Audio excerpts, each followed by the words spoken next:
शांत चित्त होकर आसनबद्ध होकर बैठो, पालथी मारकर। इतना बड़ा पंडाल भी आपके लिए छोटा पड़ रहा है, अगले साल से और बड़ा पंडाल लगाना। रीढ़ की हड्डी सीधी होनी चाहिए। सभी छोटे बड़े बच्चों को सावधानी पूर्वक ओम का उच्चारण करना चाहिए। अ, उ, म और बिंदु 4 मात्राओं का एक ही श्वास में उच्चारण करना है। अ का स्थान है कंठ से लेकर नाभि तक, मूलाधार चक्र तक, और उ का स्थान है विशुद्ध चक्र से सहस्रार तक। पिंगला सुषुम्ना तीनों को झंकृत करता है, और अंग जो है केवल सहस्रता ब्रह्मरंध्र तक आपकी चित्त वृत्ति जाती है। इससे आपके अंदर आंतरिक जो शक्ति है पूर्ण जागृत हो जाती है। सभी लोग बोले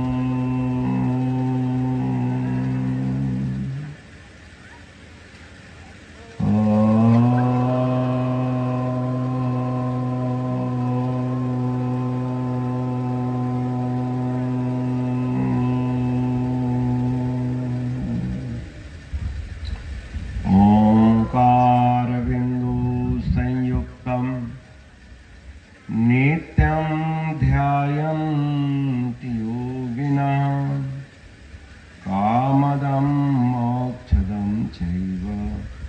ओंकाराय नमो नमः। परमात्मानमेकं जगद्बीजमद्यं निरीहं निराकार ओंकार विद्यम्। यतो जायते पालयते न विश्वम् अमीशं बजिलीयते यत्र विश्वम्। नमस्ते नमस्ते प्रभु विश्वमूर्तये, नमस्ते नमस्ते चिदानन्दमूर्तये, नमस्ते नमस्ते तपोयोगगम्य, नमस्ते नमस्ते श्रुतिज्ञानगम्य, नमस्ते नमस्ते श्रुतिज्ञानगम्य। बोलो सच्चिदानंद भगवान की जय। श्री राम जय राम, जय जय राम। श्री राम सारे बोलो हम श्री राम जय राम, जय जय राम। श्री बोलो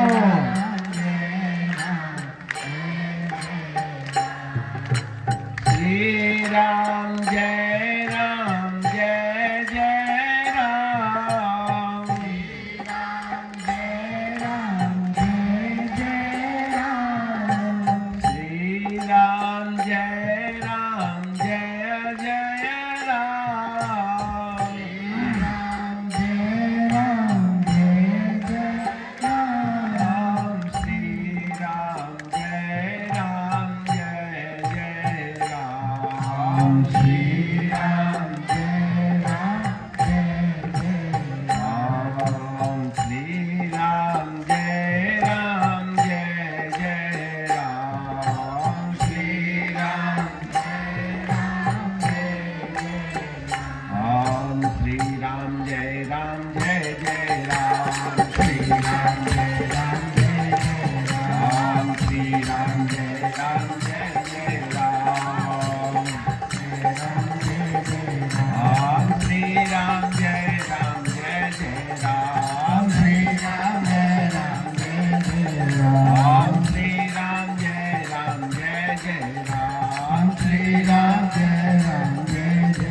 के जय। पवन सुत हनुमान की। प्रभु प्रेमियों, इस मनोरा ग्राम में आप सब धर्मानुरागी सज्जन वृंद की सद्भावना का नेतृत्व करते हुए आपके गांव के ही साधु जी व मेरे मई धरानंदपुरी जी व इस इलाका के समस्त पुराने नए गुरु भाई बहन मिलकर बड़ा शुभ संकल्प रचा है। आपकी बुद्धि, आपके धन सामर्थ्य का यही सदुपयोग है कि आप अपने पूरे इलाका में एक आध्यात्मिक जागरण करने हेतु समय समय पर गुरु महाराज जी का आशीर्वचन देते रहते हैं, क्योंकि आशीर्वाद के बिना इस संसार में कुछ नहीं है। लोग अमरनाथ यात्रा करने जाते हैं, काहे के लिए? भगवान के दर्शन और आशीर्वाद के लिए। लोग वैष्णो माता जाते हैं, पूर्णागिरी जाते हैं, विंध्याचल जाते हैं, मां भगवती के आशीर्वाद के लिए। अरे हमारे पूर्वजों ने जो परंपरा बनाई है, इसका अनेकानेक लोग लाभ उठा रहे हैं, उठाना ही चाहिए।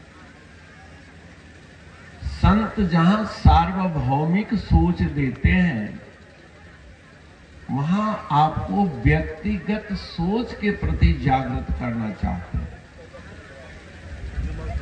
क्योंकि हम लोग समाज में खुशहाली देखना चाहते हैं, समाज में शांति चाहते हैं और सभी यह चाहते हैं कि सभी एक दूसरे की सेवा करें, सहयोग करें, परंतु स्वयं शांत रहना कोई नहीं चाहता, स्वयं कोई सेवा करना नहीं चाहता, स्वयं कोई नियम में बंधना नहीं चाहता। यह एक बड़ी विडंबना है।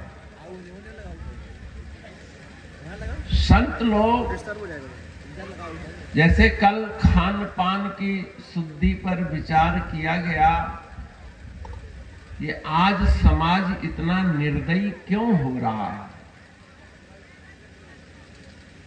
ये निर्दयता, स्वार्थ पर बुद्धि क्यों जाग रही है लोगों में?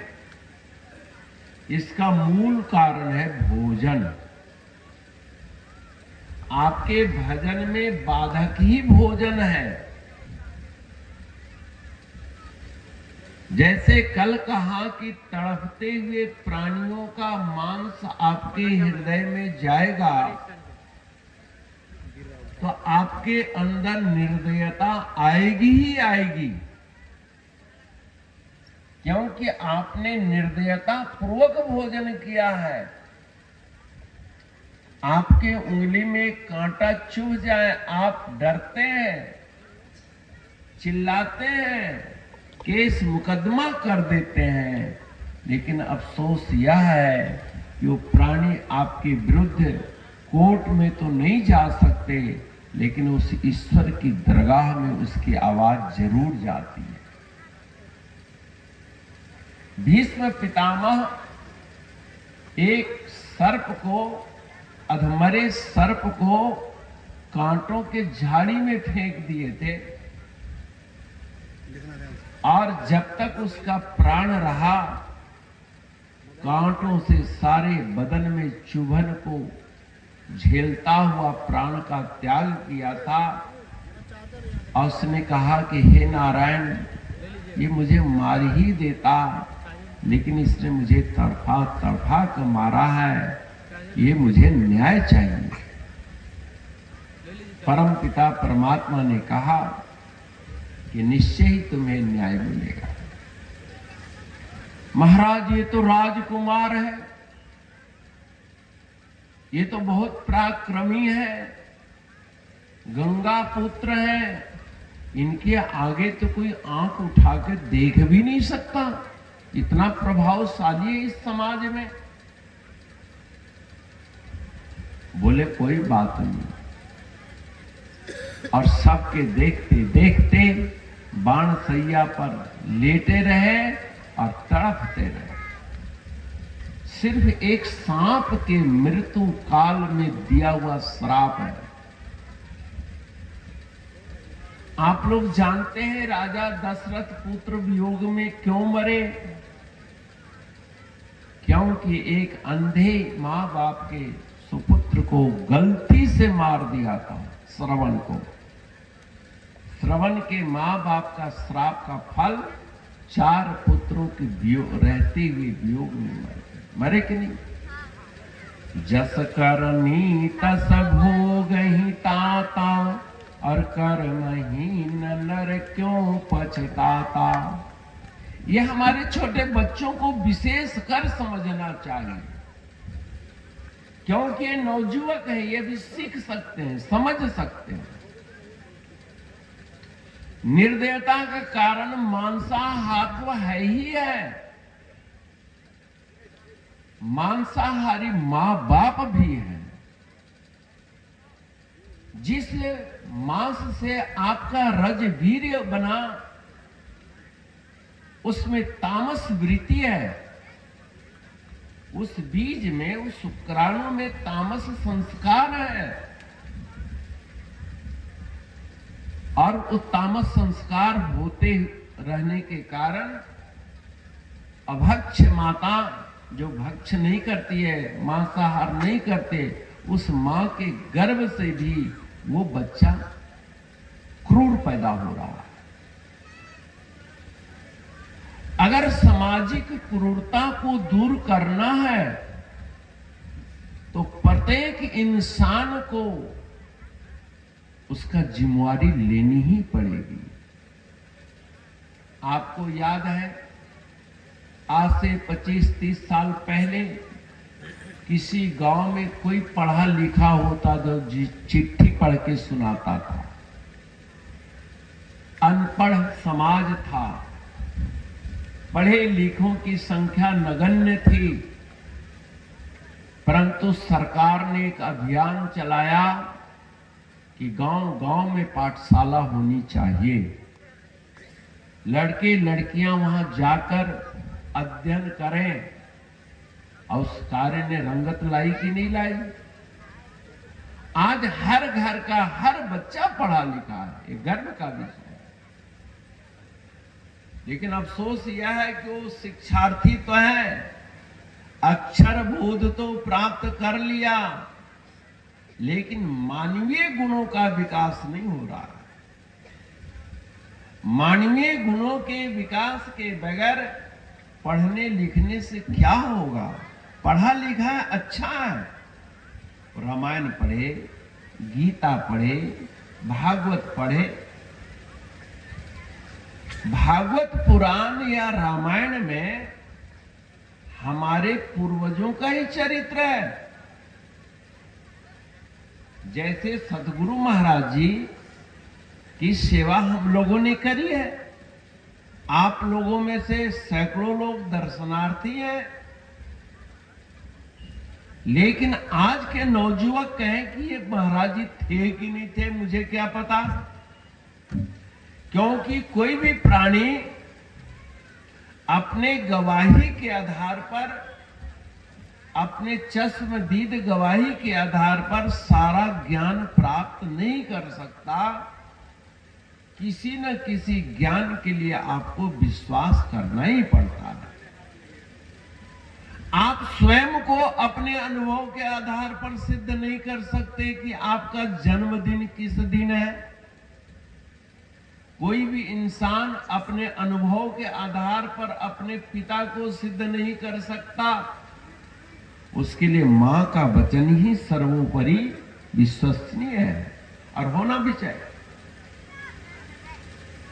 ऐसे ही संत वचनों पर, शास्त्र वचनों पर विश्वास करेंगे तभी तो ये गुरु महाराज जी सिद्ध होंगे। सिद्ध तो है, पर श्रद्धा को केंद्रित करने के लिए परंपरागत चश्मदीदों की गवाही है। आपके गांव में लगभग 2500 वर्ष पूर्व गौतम बुद्ध आए ना, उनका स्मृति चिन्ह है, उस चिन्ह ही तो सिद्ध करता है कि आए थे। और परंपरा से आप अपने बुजुर्गों के द्वारा सुन रहे हैं। ऐसे ही जब से सृष्टि बनी है तब से इस मानव जीवन में त्रिगुणात्मक दोष उत्पन्न होते रहता है।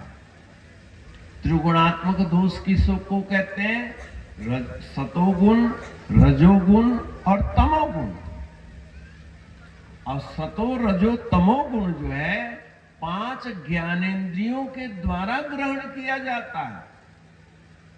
बहुत लोग कहते हैं कि महाराज हम तो बचपन से मांस नहीं खाए, हमने तो शराब नहीं पी, फिर मेरे बच्चे शैतान क्यों है, फिर मेरा मन अशांत क्यों है? उसका मुख्य कारण है आपने एक मुख का आहार तो शुद्ध कर लिया, लेकिन 4 और मुख जो है वो अशुद्ध है। हम लोग पंचमुखी हैं।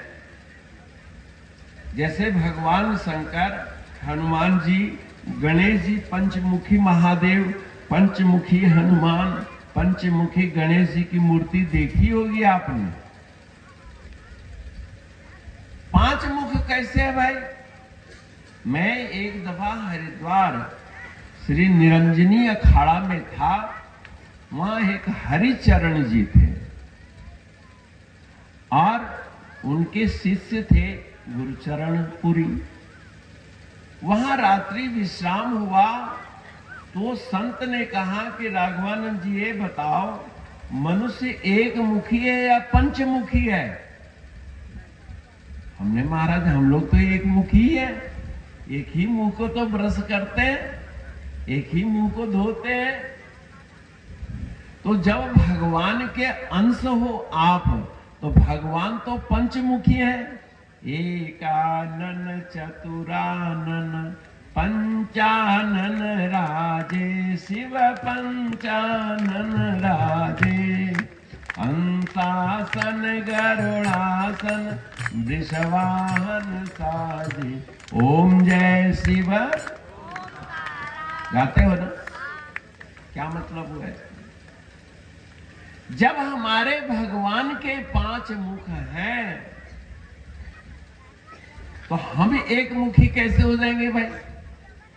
अगर हमारे पिताजी के, माताजी के 2 चरण हैं और एक पैर वाला बच्चा जन्म ले तो अपंग कहलाएगा कि नहीं? ऐसे वो परम पिता परमात्मा का 5 मुख है और मनुष्य एक मुखी कैसे हो जाएगा?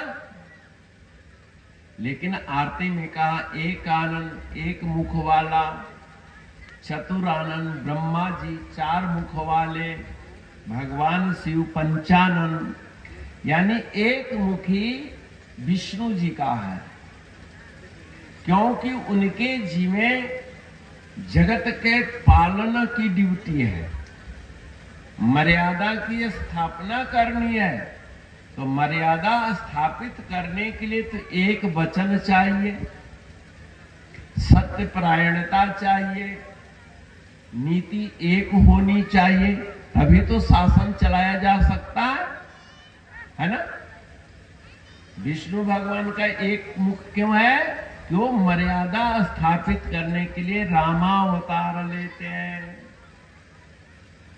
अगर जगत का शासन करना है, पालन करना है, तो एक वचन आपको अपनाना ही पड़ेगा। अगर पालन करने के लिए 2 जगह 2 वचन करोगे तो झगड़ा फैला दोगे, ठीक है ना?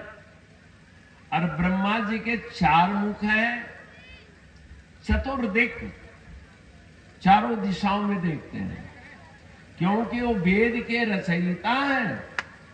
इसलिए आपके मन बुद्धि में जो चतुष्टय अंतःकरण है, चतुष्टय अंतःकरण के लिए 4 वेद का संस्कार चाहिए। और वो 4 वेद है, इसलिए चतुर्मुख से 4 वेदों का उन्होंने गायन किया। और भगवान शंकर पंचमुखी है क्योंकि वो 5 तत्वों का प्रतिनिधि करते हैं। आकाश, वायु, अग्नि, जल, पृथ्वी। जब सृष्टि का अंत होता है 5 तत्व यानी 5 मुखों से पूरे 84 लाख योनियों का विध्वंस करते हैं, श्रवण करते हैं। झूठे सुख को सुख कहे, मानत है मन मोद, और खलक चबे ना काल के, कुछ मुख में कुछ गोद। पढ़ा है ना? क्या मतलब हुआ कि इस भौतिक जीवन के जो सनह सनह परिवर्तनशील है, क्षण भंगुर है, इस क्षण भंगुर को हम सत्य मान बैठे, मन में बड़े खुश हो रहे हैं, बड़े मुदित हो रहे हैं, यही अज्ञानता है। संतों ने कहा, ऐ चलने फिरने वाले नौजुवक, पहलवान, तंदुरुस्त व्यक्ति, सोचो, मानत है मनो, बिना मतलब के मन में मुदित हो रहा है, तो क्या रोए महाराज? नहीं, मुदित हो। लेकिन इस संसार के परिवर्तन को भी दिमाग में रखो। अगर परिवर्तन को तुम भूल जाओगे तो बिखर जाओगे, फिसल जाओगे। एक छोटा बच्चा है, क्या वो अपनी बचपना को रोक पाता है? नहीं रोक पाता है। क्या हम आपने अपने बचपना को रोका? नहीं रोका। बचपना बीती रही, हम शरीर में हैं, हम परिवर्तित नहीं हुए। तभी तो आप कहते हैं जब मैं छोटा था शब्द का प्रयोग हुआ ना, किसके लिए? मैं स्वयं के लिए। तो छोटापन कहां चला गया? पता नहीं कहां गुम हो गया, मुझे तो पता ही नहीं लगा। महाराज कहते, एक बूढ़ी माता जिसकी कमर 90 डिग्री के कोण में झुकी हुई थी और डंडा लिए हुए जा रही थी गांव में, तो कुछ मन चले नौजुवक लड़के मजाक करने के लिए, दादी दादी ये तीर कमान कहां से खरीद के लाई है? यानी कमर ऐसे झुकी हुई थी, डंडा ऊपर तीर की तरह दिख रहा था दूर से, और वो मजाक किया कि ये धनुष बाण कहां से लेके है। माता कमर पर हाथ रख ऐसे खड़ी हुई, पूरे डंडी की तरह। बाबू, जब मेरे उम्र में आओगे ना तो तुमको भी ये धनुष बाण मुफ्त के मिल जाएगी। ये खिलौना मुफ्त को मिल जाएगी। सारे लड़के हंस के भाग गए। यानी आजकल हम लोगों को भी सोचना होगा, क्या इस जवानी को हम लोग संभाल पाएंगे? आपके दादा दादी, माता पिता, बंधुजन, नातेदार, रिश्तेदार क्या जवानी को संभाल पा रहे? पाए? मांस खा के, शराब पी के, टॉनिक पी खा के, किसी भी युक्ति से इसको रोका नहीं जा सकता। जब रोका ही नहीं जा सकता तो हिंसा का सहारा क्यों लिया जाए? ये तो रोकना ही पड़ेगा। क्यों रोकना पड़ेगा? कि आपके बच्चे क्रूर पैदा हो रहे हैं, समाज में क्रूरता आ गई है, बच्चा जन्मते ही स्वच्छंद हो रहा है, और माँ बाप हम लोगों को सिर खाते हैं, बाबा जी देखिए ना, अभी 2-3 साल का ही हुआ, मेरी बात ही नहीं मानता।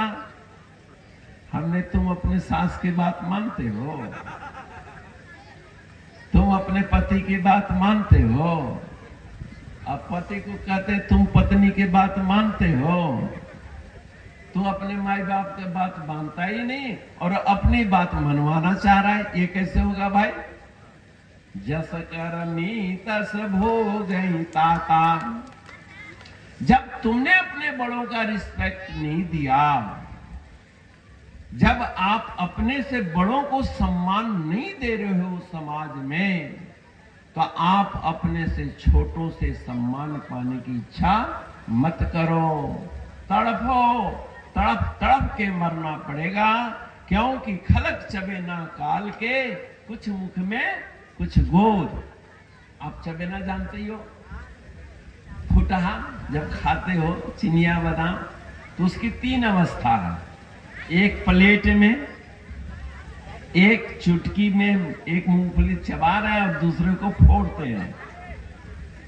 जो तो दांत में चला गया वो तो खाया ही जा रहा है बेचारा। आप किसी बड़े हॉस्पिटल में जाओ, एक इमरजेंसी वार्ड होता है जहां प्रायः बस जाने ही वाले, बस गाड़ी उनकी आने ही वाली होती है। बाई चांस किसी की गाड़ी लेट हो जाए तो हो जाए। इमरजेंसी में वो मुकाल के मुख में चबाए जा रहे हैं, समझ गए। और जो हाथ में है दाना तोड़ के रख लिया है, अब इसको निगले तो इसको फाके, और जो प्लेट में उसका भी नंबर आ गया। ये हम आप सब की गति।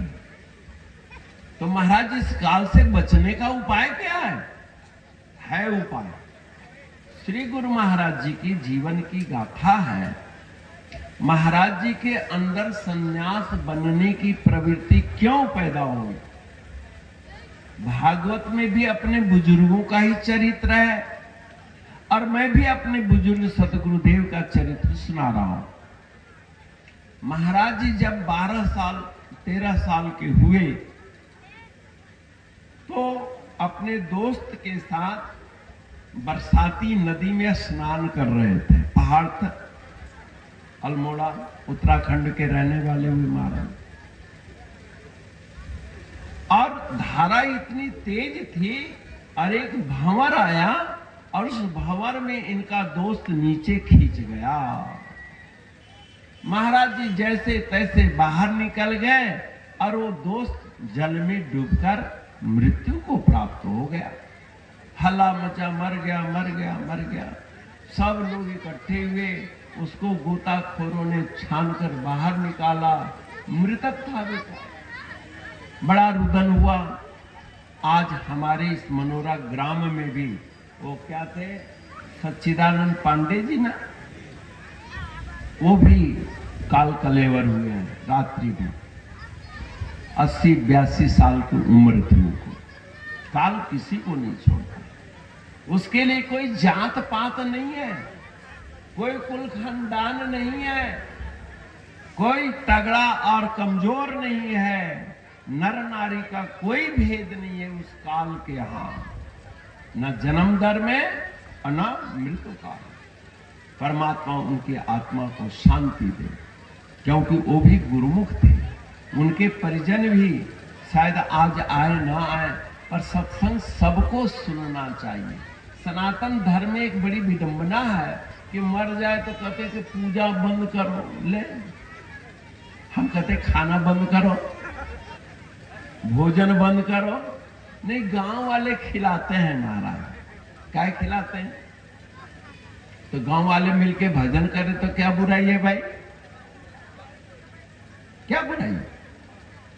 देखिए, सनातन धर्म की एक सांस्कृतिक और वैज्ञानिक व्यवस्था, गोतिया भाई के यहां सूतक लग जाता है कि भाई अब कोई गोतिया भाई में आरती नहीं करेगा, पूजा नहीं करेगा। क्यों नहीं करेगा? क्योंकि गोतिया भाई मिल करके गरुड़ जी का पाठ जरूर करेंगे। गरुड़ पुराण का करते हैं कि नहीं? गरुड़ पुराण के पाठ में प्रायः गोतिया भाई व आस पड़ोस के ज्यादा से ज्यादा लोग आते हैं। और गरुड़ पुराण प्रारंभ से पहले गाते हैं ना, मंगलम भगवान विष्णु मंगलम गरुड़ ध्वजा मंगलम पुंडरीकाक्ष मंगलाय स्तनोहरि। गरुड़ ध्वजा भगवान विष्णु है कि वाहन है। गरुड़ और विष्णु का संवाद है, उनका मंगलाचरण करते हैं। वहां दीपक जलाते हैं, ज्योति जलाते हैं, और ज्योति जलाने के बाद गरुड़ पुराण का पाठ होता है। तदुपरांत ओम जय जगदीश हरे की आरती भी होती है ना।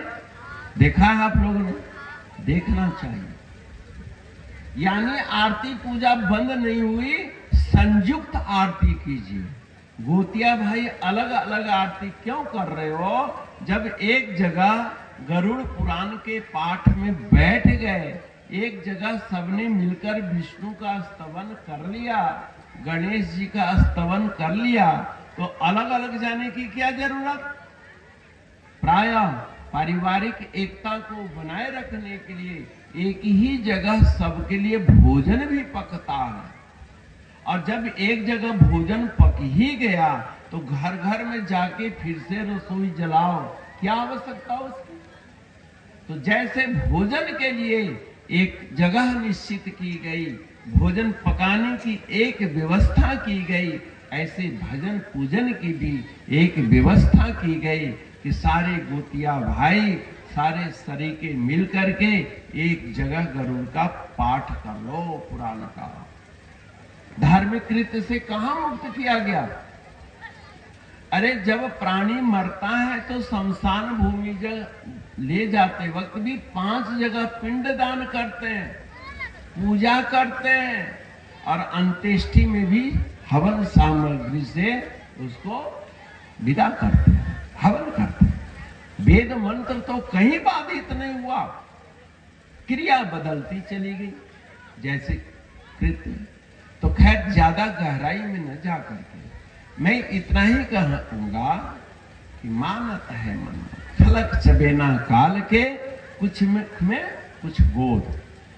गुरु महाराज जी के दोस्त जलमग्न हो गया, मृत्यु हो गई, लोग उसको शमशान में जलाने के लिए चिता पर रख दिए, और महाराज जी का कोमल हृदय, बाल बुद्धि, अभी तक किसी को मरे हुए नहीं देखा, किसी को जलते हुए नहीं देखा अपने आंखों से। जब उसकी चिता में आग लगाने लगे, महाराज जी दौड़ करके उन आग लगाने वालों को रोका। मेरे दोस्त को तुम क्यों जला रहे हो? जरा सा आग की चिंगारी पड़े तो कितनी जलन होती है।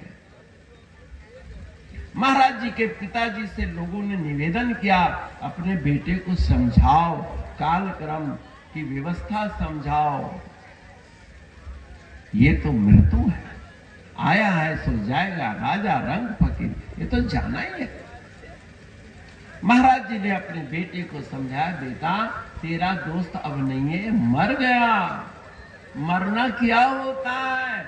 इसकी प्रारब्ध खत्म हो गई, और जो प्राणी मर जाता है उसको जलाना ही पड़ता है, अंत्येष्टि करनी पड़ती है। कोई आग में जलाता है, कोई धरती में दबाता है, कोई पानी में जल समाधि देता है। इस पंचभूत शरीर को पंचभूतों में विलीन करने की एक व्यवस्था है। पिताजी से बचने का भी कोई उपाय है? बोले हाँ उपाय है ना, आत्मदर्शन। सदगुरु महाराज जी से दीक्षा लेकर अगर कोई आत्मदर्शन कर ले, निज रूप की पहचान कर ले, फिर उसका पुनरागमन नहीं होता। मामो पित्या पुनर्जन्म दुखालयम शाश्वतम नाप्नुवन्ति महात्मनः संसिद्धि परमाम गति। भगवान श्री कृष्ण ने कहा कि हे अर्जुन, अंत समय में मेरे स्मरण करता हुआ जो शरीर का त्याग करता है मुझे प्राप्त होता है, और मुझे जो प्राप्त हो जाता है फिर जन्म मरण दुख रूप संसार में पुनरागमन नहीं होता। फिर वो चला कहां जाता है? यद गत्वा न निवर्तन्ते तद्धाम परमम मम। मेरे उस परम धाम, उत्तम धाम को प्राप्त कर लेता है, जहां से फिर नर नारी कोई भी प्राणी मृत्यु को प्राप्त नहीं होता। इसलिए उस सत्य को जानो। महाराज जी ने पूछा उस सत्य कहां मिलेगा, सत्य को कैसे जाना जाए? तो बोले इसके लिए तो कोई पूर्ण सदगुरु मिलना चाहिए। गुरु तो बहुत मिलते हैं, लेकिन सदगुरु का अभाव है। जो सत्य का उद्बोधन करे, जो सब में समता का बर्ताव करे और 5 मुखों का शोधन का उपाय करे। 5 मुख वो हमारे को श्री निरंजनी अखाड़े में वो स्वामी जी ने बताया कि देखो ये कान पहला मुख है। मुख की परिभाषा क्या है? बोलो सच्चिदानंद भगवान की। समझ गए? मुख की परिभाषा है कि बाहर से खाद्यान्न जीवनोपार्जन शक्ति आहार के रूप में आपके अंदर ले जाने का माध्यम हो। उसको क्या कहते हैं? मुख। इसको कहते हैं ना, क्या कहते हैं? मुख। लेकिन कान से भी आप खाते हैं। जो शब्द श्रवण करते हैं, कीर्तन सुन रहे हो, प्रवचन सुन रहे हो, ये इस मुख से नहीं खा रहे हो। ये काहे से खा रहे हो? कान से। मुंह से खाया हुआ भोजन शरीर को तंदुरुस्ती देता है और कान से खाया हुआ भोजन बुद्धि को पुष्ट विद्वान बनाता है। इस कान से भोजन करके ही तो डॉक्टर, इंजीनियर, वकील सब बनते हैं। जो बुद्धि का विकास है, अगर कान का भोजन खाने की आदत न हो, जैसे मुंह से अभक्ष खा रहे हैं ना, वैसे कान से भी अभक्ष खा रहे हैं। मुंह से मांस मछली खाते हैं, कान से निंदा चुगली धर्म का विरोधी बात सुनते हैं। ये मांसाहारी से ज्यादा नुकसान करता है। ये तुरंत घृणा पैदा कर देता है। जैसे कैकेयी माता ने मंत्रा के मुख से कान का आहार अशुद्ध कर दिया। कान उनका अशुद्ध हो गया। पेट का भोजन तो न जाने कितने दिन के बाद तंदुरुस्ती मिलेगी, है ना? लेकिन कान से किया हुआ भोजन तो त्वरित पतन कर दिया। राम राज्य को 14 साल आगे कर दिया। पिताजी का देवसान का कारण बन गया आदि आदि। कान के भोजन से बचो। कान के भोजन अगर आप बच गए तो घर में रहते उत्तम कोटि के विद्वान बनोगे, उत्तम कोटि के यशस्विनी बनोगे, उत्तम कोटि के यशस्वी मानव बनोगे। कान का भोजन। दूसरा है आंख का भोजन। आंख भी एक मुख है। जैसे महात्मा जी ने अभी बताया कि आंख के भोजन को अगर शुद्ध करना है तो क्या करो? अपने हाथों का दर्शन करो, क्योंकि इन हाथों से ही तो पाप कर्म होता है। कर चरण कितम वाक कायजम कर्मजम वा श्रवण नयनम मानसम वापराधम विदितम अविदितम सर्वमेतत् क्षमस्व। जय जय करुणाब्धे महादेव शंभो। ये पाप के स्थान है। हाथ, कर, चरण, कुसंगति में जाना आदि। हम लोगों को आंख का भोजन शुद्ध करो। समझिए? नाक का भोजन अगर तगर देसी घी की खुशबू से शुरू करो, लेकिन मांस मछली की दुर्गंध जो है तुम्हारे नाक को दूषित कर रहा है। नाक से भोजन कर रहे हो।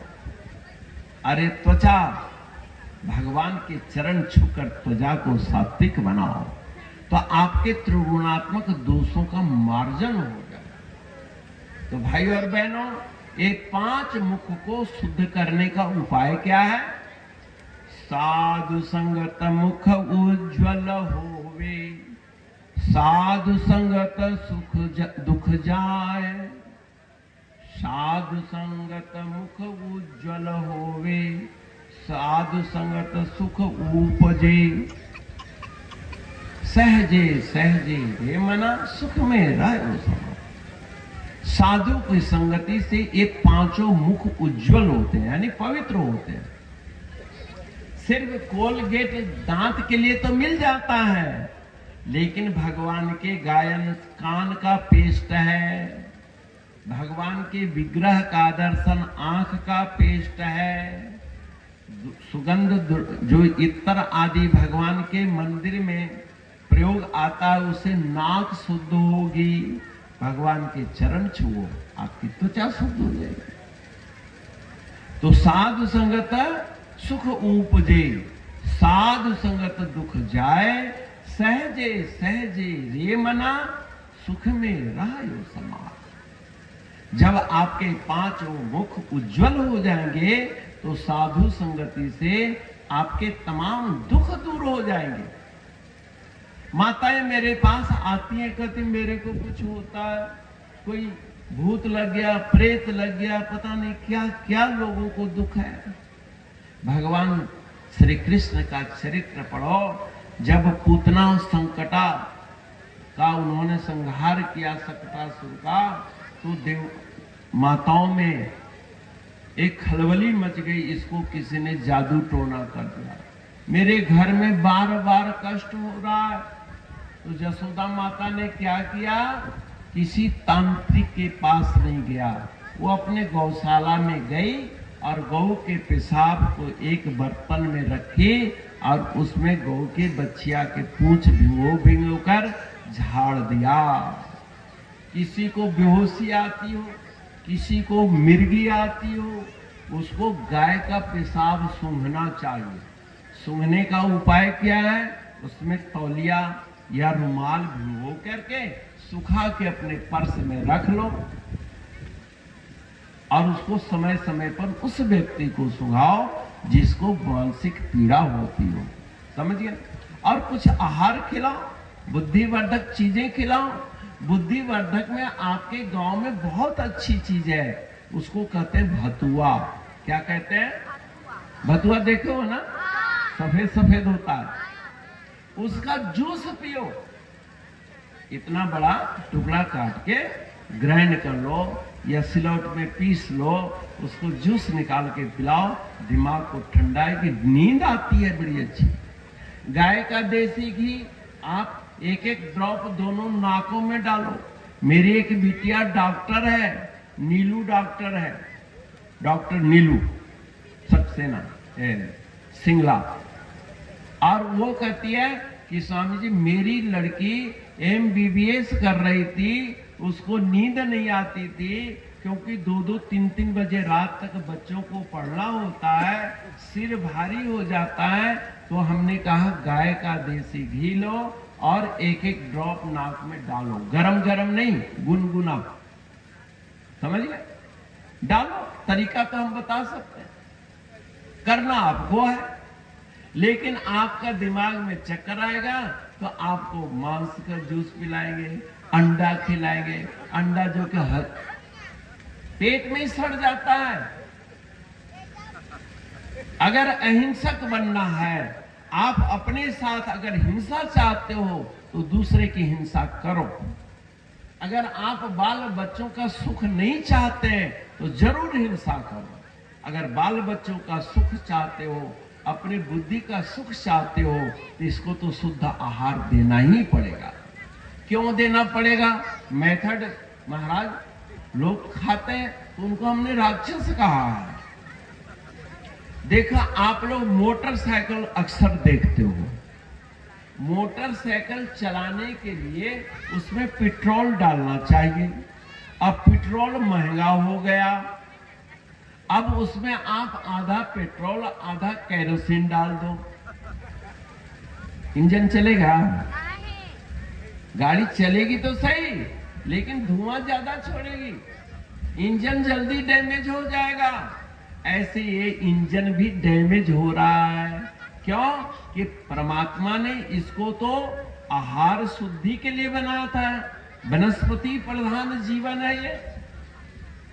दाल खाओ, भात खाओ, खीर खाओ, देसी घी का हलवा खाओ, पूरी खाओ, किसने मना किया है?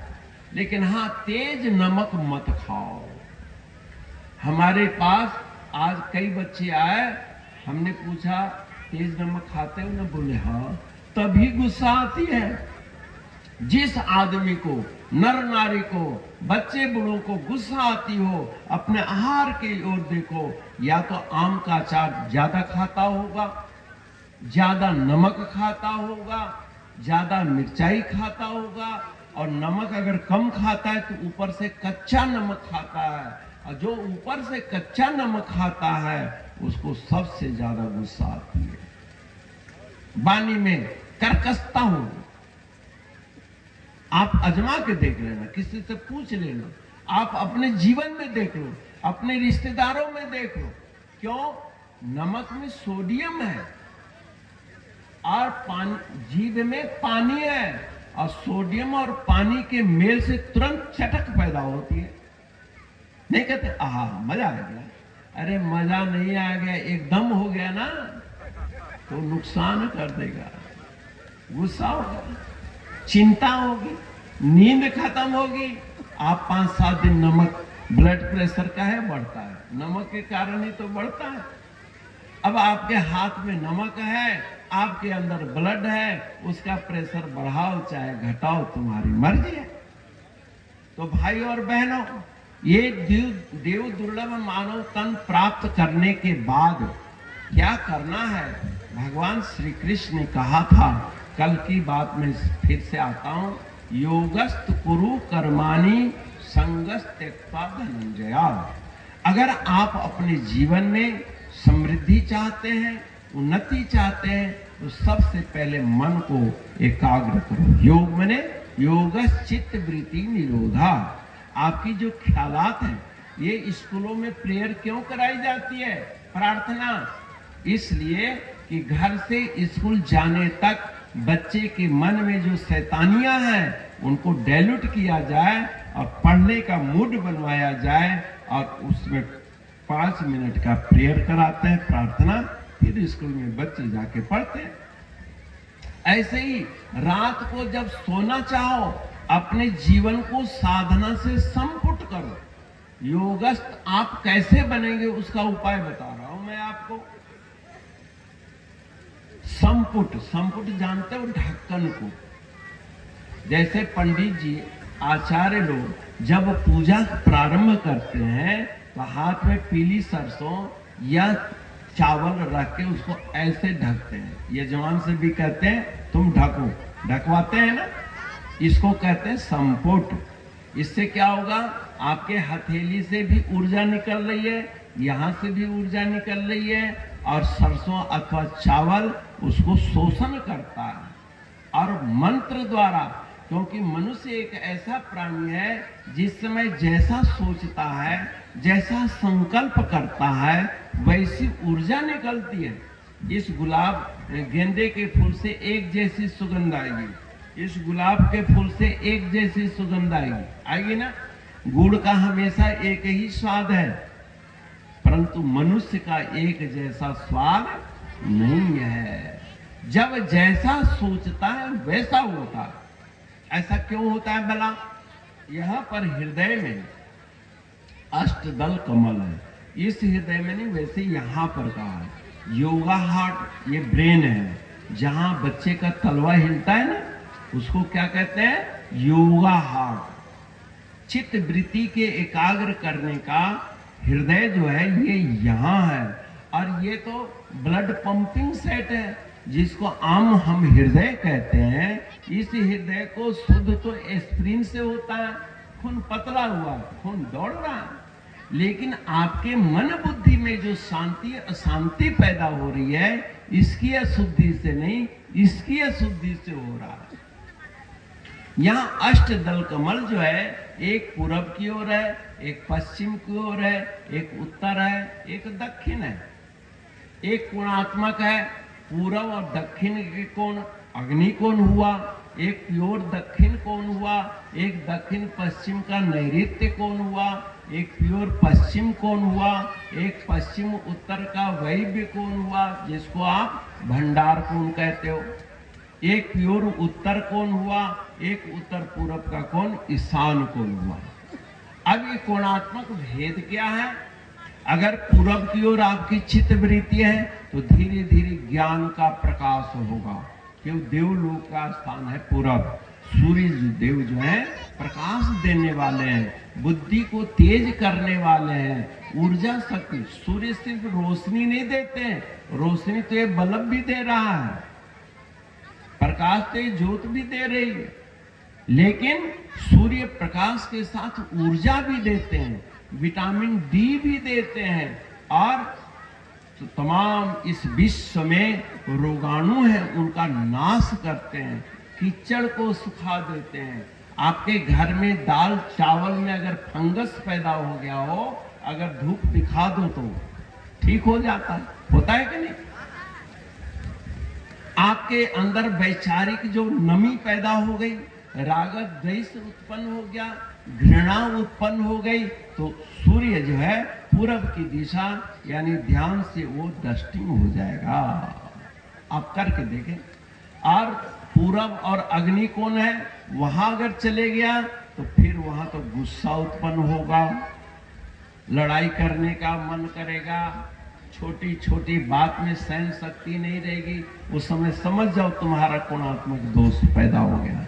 जैसे पंखा का ऐंठ देते हैं ना तेज, तो हवा तेज हो जाती है, और किसी को दर्द हो रहा तो कहते बाबू जरा पंखा कम कर दो, तो ये गुणात्मक है। दक्षिण दिशा में जाएगा, दक्षिण पितृलोक है, पूर्वजों के प्रति श्रद्धा जगेगी, अपने संस्कृति के प्रति संस्कार जगेगा, क्योंकि पूर्वजों से तो ये हर जाति वालों को अपने पूर्वजों पर गर्व होना चाहिए। नैऋत्य गुण आप जानते हैं, ये पशु स्थान है, दूध दही घी धन धान्य की वृद्धि होती है, धन्य धान्य की वृद्धि होती है। पश्चिम वरुण देव है, रक्त जल प्रधान है, ओज वीर ये सब की वृद्धि होती है। वायव्य कोण में धन धान्य की वृद्धि, कोष खजाना बढ़ता है। उत्तर से आपके ऋषियों के प्रति गुरुओं के प्रति श्रद्धा जगती है। ईशान कोण में आराध्य देव शिव के प्रति आपकी आस्था जगती है। तो ये तमाम चीजों के लिए हम लोग संपुट करते हैं, फिर उसको प्राच्य स्वाहा पूरब की ओर करते हैं। अब सरपंतु ते भूता ये भूता भी संस्थिता विघ्न करता नश्यंतु शिवाज्ञा। वो चारों दिशाओं में दिग्बंध उसको कहते हैं। सर्वा आशा मम मित्रम भवन्तु, आशा कहते हैं दिशाओं को, सारी दिशाएं मेरे मित्र बन जाए, मेरा कोई बैरी न रहे।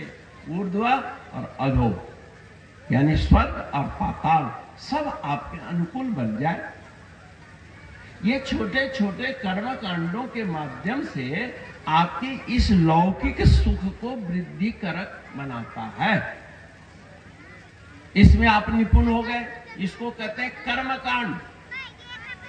आज मैं एक जगह बैठा था, बोले कि महाराज कबीर दास जी महाराज कर्म कांड का निषेध किए, मूर्ति पूजा का खंडन किए हैं, देवी देवताओं को अमान्य किया। कबीर दास जी संत थे और उन्होंने वर्तमान को शुद्ध करना सिखाया। अब कबीर दास जी अगर मूर्ति पूजा खंडन करते थे तो कबीर पंथियों में जगह जगह कबीर जी की फोटो क्यों लग गई, कबीर जी की मूर्ति क्यों लग गई? अगर शंकर की मूर्ति में ताकत नहीं है तो कबीर दास जी की मूर्ति में कैसे ताकत आ जाएगी भाई? नहीं आ सकती। यानी कबीर दास जी महाराज जिस समय एक सामाजिक बुराई का खंडन कर रहे थे, पूर्व ऋषियों के द्वारा स्थापित परंपरा में कुछ विकार होने के कारण, तो वही परंपरा का उन्होंने शोधन किया। तो आज कबीर के वाणी के माध्यम से अगर आज विकार उत्पन्न हो रहा है तो आज के महापुरुष उस विकार को दूर करने का उपाय करेंगे कि नहीं करेंगे? मेरे को एक संत कबीर जी आ गए, बोले कि महाराज उन्होंने तो एक ही उपदेश किया है, 2.5 अक्षर प्रेम का, पढ़े सो पंडित होए, पोथी पढ़ी पढ़ी जग हुआ, पंडित भया ना। तो हमने कहा तुम इस वाणी को किसका मानते हो? बोले कबीरदास जी ने कहा, हमने तुम सुने हो उनके मुख से। ना महाराज हमने तो नहीं सुना है। तो तुम कैसे गारंटी देते हो कि ये कबीर जी की वाणी है? ये कबीर का दोहा है, इसका क्या प्रमाण है? उन्होंने कहा कबीर बीजक में लिखा हुआ है। कबीर बीजक क्या है? बोले इतनी मोटी पुस्तक है। तो हमने कहा वो पोथी नहीं हुआ रे, रामचरितमानस पोथी है। गीता को तुम पोथी मानते हो, भागवत को तुम पोथी मानते हो, तो कबीर बीजक पोथी नहीं है? उसको पढ़ने से तुम कैसे ज्ञानी बन गए? खाली एक दूसरे को कटाक्ष करने में सब लोग लगे हुए हैं। हर युग में महापुरुष तुम्हें हमें समझाने की चेष्टा करते हैं, लेकिन कालांतर में वो सब एक दूसरे की निंदा में लग जाते हैं। लेकिन मेरे गोपाल ने, मेरे श्री कृष्ण ने अपनी व्यवस्था को भी पूर्ण नहीं माना। क्या? यदा यदा ही धर्मस्य ग्लानिर्भवति भारत, यानी जब जब धर्म के प्रति ग्लानि उत्पन्न होगी, संभवामि युगे युगे, मैं समय समय पर उत्पन्न होऊंगा, आऊंगा। यदा यदा शब्द जो है यानी व्यवस्थित सूत्र में विकार होने की संभावना है ना भविष्य में, तभी तो यदा यदा शब्द का प्रयोग किया। यानी तुम्हारे घर में जब जब कूड़ा करकट आएगा तब तब झाड़ू लगाओगे कि नहीं लगाओगे? बोलो। जब जब भूख लगेगी तब तक खाना खाओगे। यानी भूख निवृत्ति के लिए ऐसा कोई भोजन नहीं बनाया गया कि दोबारा भूख लगे ही नहीं। अगर भूख लगे ही नहीं तो फिर वैद्य को कहा हमको तो भूख ही नहीं लग रही महाराज, कुछ खिलाओ, कोई चूर्ण दो, फिर हिसाब करने लग जाते हैं। तो मेरा कहने का तात्पर्य है कि सनातन वैदिक परंपरा जो है पूर्ण वैज्ञानिक पद्धति से इसकी रचना की गई है, इसकी व्यवस्था की गई है। और आज के बड़े पढ़े लिखे वैज्ञानिक लोग सनातन के प्रति रिसर्च में लगे हैं। आखिर मनुष्य में क्रूरता क्यों आ रही है? तो क्रूरता का आधार आहार अशुद्धि है। जैसे मोटरसाइकिल डैमेज क्यों हो रहा है? लोग पेट्रोल महंगा के कारण कैरोसिन मिलाकर डालने लग गए, खराब होगा ही होगा। इसलिए भाई और बहनों, आप लोग रोजाना अपने दिनचर्या में साधना को शामिल करो। और साधना में आप जिस गुरु से मर्जी शिष्य बने हो, हमें इसका कोई मतलब नहीं है। हमारे आपके मानव जीवन उन्नत बने, यही एक लक्ष्य है। सनातन धर्म कहता है जगत गुरु ब्राह्मण, ब्राह्मण गुरु सन्यासी, सन्यासी गुरु अविनाशी। यानी जितने भी संसार में पंथ मजहब हैं, जितने भी पंथ मजहब को मानने वाले अनुयायी हैं, उन सब का गुरु एक सन्यासी होता है। क्यों होता है? क्यों? अद्वैत को मानता है। आज एक सज्जन मुझसे पूछ रहे थे अद्वैत क्या है? आपके आश्रम में अद्वैत स्वरूप क्यों लिखा जाता है? अद्वैत क्यों है भाई?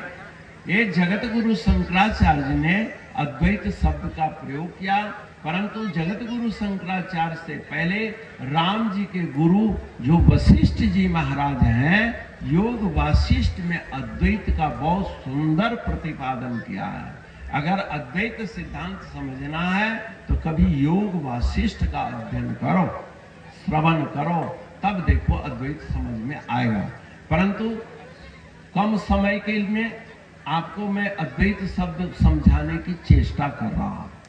मैं यहीं पर साधु जी के ऊपर कमरे में बैठा था, एक बुजुर्ग अद्वैत शब्द का प्रश्न छेड़ दिया। हमने कहा अ मने नहीं, अ मने नहीं, द्वैत मने दो, जो दो नहीं है। अद्वैत का शाब्दिक अर्थ क्या हुआ?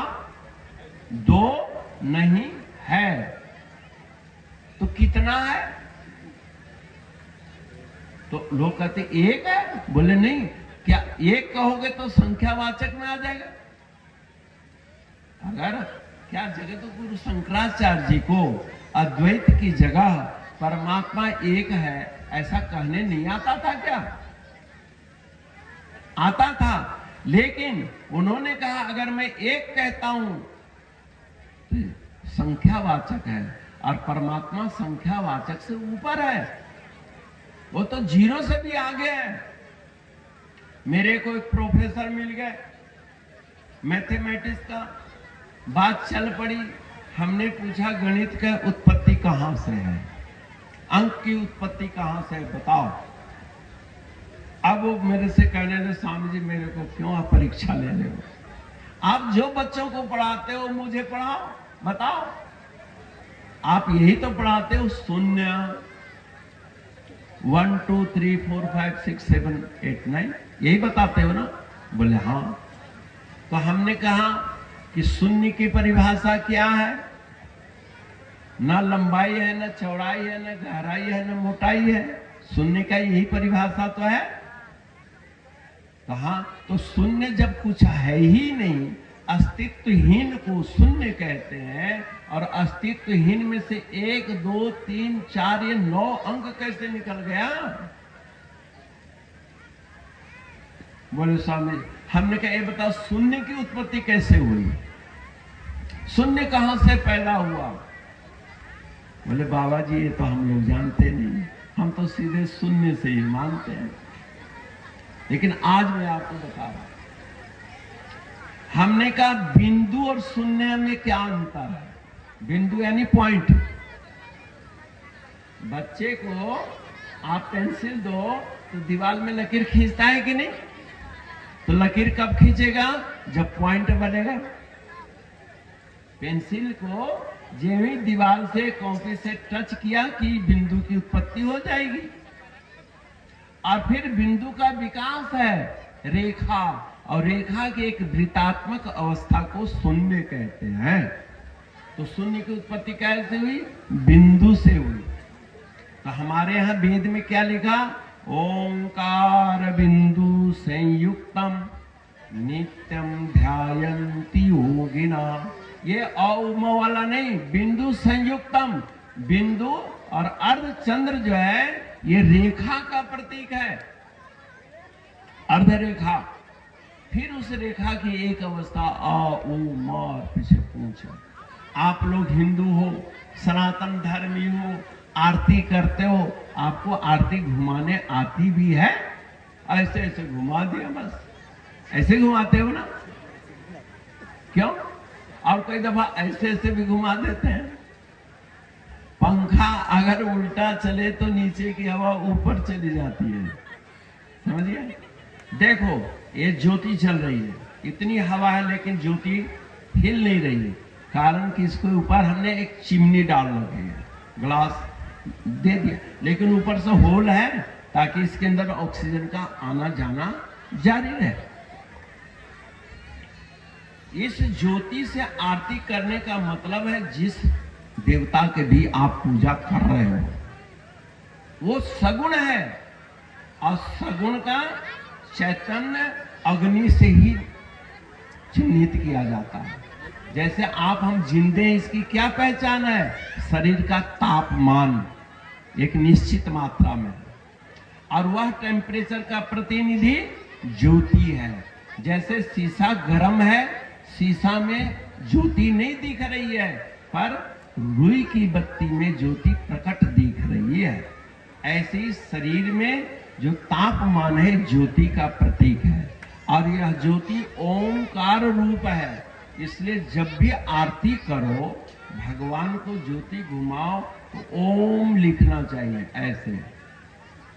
फिर ऐसे आपने कई जगह पंडित जी लोग ऐसे ऐसे आरती करते हैं ना, वो बेवकूफी में नहीं करते हैं, उसके पीछे एक विद्या है, एक कर्म कांड है। जैसे इंग्लिश में ऐसे ऐसे लकीर खींच देते हैं तो लेटर थोड़ी ना बनता है, ऐसे ऐसे लकीर के पीछे एक एक अक्षर का निर्माण है, और अक्षरों के मेल से शब्द बनता है, शब्दों से एक वाक्य बनता है जिसका कोई अर्थ एक समझ होता है।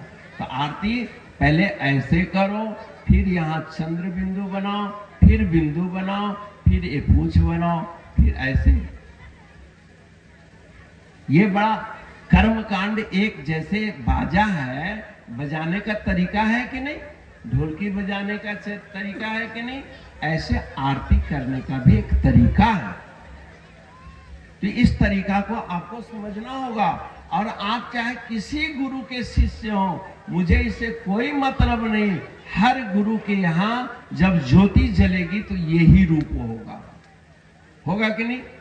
अब ज्योति का दर्शन करो, ज्योति के दर्शन करते करते जब आपकी बुद्धि में स्कैन हो जाएगी ज्योति, तो उस स्कैनिंग में आपके गुरु, इष्ट, देवी देवता जो भी होंगे वो चैतन्य रूप में दिखने लग जाएंगे, क्योंकि उनके अंदर अग्नि की प्राण प्रतिष्ठा हो जाती है और वो फिर आपके हर फरियाद को सुनते हैं, समझते हैं और समाधान देते हैं। एक बात, दूसरी ज्योति जो ऊर्ध्वगामी है, समझ लेना, ज्योति ऊर्ध्वगामी है, ऊपर की ओर इसकी गति है। आपकी चेतना जब यहाँ पर एकाग्र होगी तो आपकी भी बुद्धि ऊर्ध्वगामी होगी, उन्नति की ओर जाएगी। भू भुव स्वः मह जन तपः सत्यम, इन लोकों में जाएगी। आजकल नवजुवक हमारे योग, हठ योग की ओर जा रहे हैं। वो बुजुर्ग ने पूछा, महाराज कबीर ने हठ योग का निषेध किया है, हमने हठ योग का मतलब क्या जानता है? जानते हैं हठ योग का मतलब? हठ माने जबरन, योग माने जुड़ना। जैसे एक जेब कतरा आपके जेब से पैसा निकलता है हठ योग पूर्वक, और डकैत आपका कॉलर पकड़कर छीनता है, वो हठ योग है कि नहीं? और आजकल के लड़के भी हठ योगी हो गए, सुनता हूं। बाबूजी अगर पैसा न दे तो न तो हम फांसी लगा के मर जाएंगे। लो, अभी हठ योग है, जिद। क्यों जी?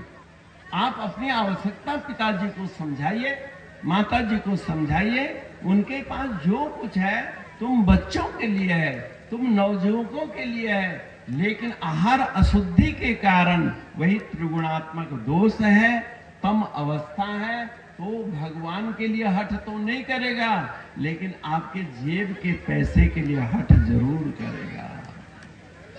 अरे लड़का लड़की के शादी में भी हठ योग चल रहा है, सुनते हैं, हम इतना लाख लेंगे, ये बहुत गलत बात है। उपहार दीजिए, परमात्मा ने आपको दिया है, बेटी को उपहार दीजिए। लड़के को विश्वास होना चाहिए कि ससुर जी के पास है, उपहार में मिलेगा ही, लेकिन हठ योगी इतना लाख लेंगे ही, ये गलत है। एक लड़की IAS अफसर थी, उसकी शादी हुई, जयमाला आप जानते ही हैं, सबके सामने जयमाला पड़ी, घर में गई, दूसरे दिन उसने कोई घूंघट नहीं लगाया। बोले बड़ा बदतमीज लड़की आ गई, ये काहे की पढ़ी लिखी है, इसको तो ये भी समझता नहीं कि सास ससुर के आगे आंचल करना चाहिए। लोगों ने टोका, बोले कि जिन लोगों के लिए आप मेरे चेहरे को छिपाने के लिए कह रहे हो, आप सरेआम तो कह, वो देखो, वो जोड़ी कितनी अच्छी लग रही है। जो नहीं देख रहा था, आपने उंगली दिखा दिखा के कहा ये मेरी पुतोह है। सबको तो आपने मेरा चेहरा दिखा दिया, तो अब मैं आपसे ढकूं जो आप मेरे पिता तुल्य हो? शर्म करो। डांट दी, पढ़ी लिखी तो थी, लेकिन तुम लोग मत डांटना, मत समझाना, गुरु जी ऐसे कहे, है ना। अब वो बैठी रही, लोग सोचे कि पुतोह आए चाय बना के देगी सुबह सुबह। आदमी आया, मैडम थोड़ा चाय बना दो, जाओ बना के लाओ। ऐसा क्यों कहते हो? तुमको हमारे बाबूजी 20 लाख में खरीदे, तू मेरा गुलाम है, तू मेरा गुलाम है। ये पलंग मेरा, ये चादर मेरी, ये बर्तन मेरा, तेरे जेब में पैसा मेरा, गाड़ी मेरी, और तू हम ही पर हुकूमत करता है। क्या ये विडंबना! ये सब त्रिगुणात्मक दोष है। सतोगुण, रजोगुण, तमोगुण के विकृति व्यवहारिक रूप है। ये सिर्फ हम लोग भजन अभ्यास या सीताराम सीताराम कहने के लिए नहीं कहते हैं। आपके जीवन में गुणों का विकास कैसे हो, इस पर हमने जोर दिया और इसके लिए ज्ञान भक्ति दो पंख है। कल ही मैंने कहा था उभाभ्याम एवं पक्षाभ्याम यथा खे पक्षिणाम गति तथैव ज्ञान कर्माभ्याम जायते परमम पदा। जैसे एक पक्षी दो पंखों के सहारे आकाश में उड़ान भरता है, वैसे ही पक्षी की तरह हर मनुष्य ज्ञान और कर्म के द्वारा, कर्म का प्रतिनिधि भक्ति करती है। अगर भक्ति परक कर्म होगा जिसमें परोपकार है, जिसमें त्याग है, उसको भक्ति कहते हैं। तो ज्ञान भी भक्ति से शासित है, कैसे होना चाहिए। और ये दो पंख आप श्रोता जनों के जीवन में आ जाए, कर्म करने का ज्ञान, उठने बैठने का ज्ञान, खान पान का ज्ञान, शयन और गमन का ज्ञान हो जाए, तो फिर आपका जीवन निश्चय ही सिद्ध हो जाएगा। आप मानव तन में नारायण बन जाएंगे, आप मानव तन में माताएं साक्षात सरस्वती सावित्री बन जाएंगी। तो आपके कुशल भविष्य की मैं शुभकामना करता हूँ। परम पिता परमात्मा फिर जब चाहेंगे तो फिर आपके मनोरा ग्राम में हमारे संत जी के आगमन या आसपास के भक्तों के आग्रह पर आना होगा। मैंने आप लोगों से कहा था विश्वनाथ गुरु जी से, लेकिन ये तो सारा ओबरा ही यहाँ आ गया। चारों वेद की, चारों धाम की, आज के आनंद की, पार्वती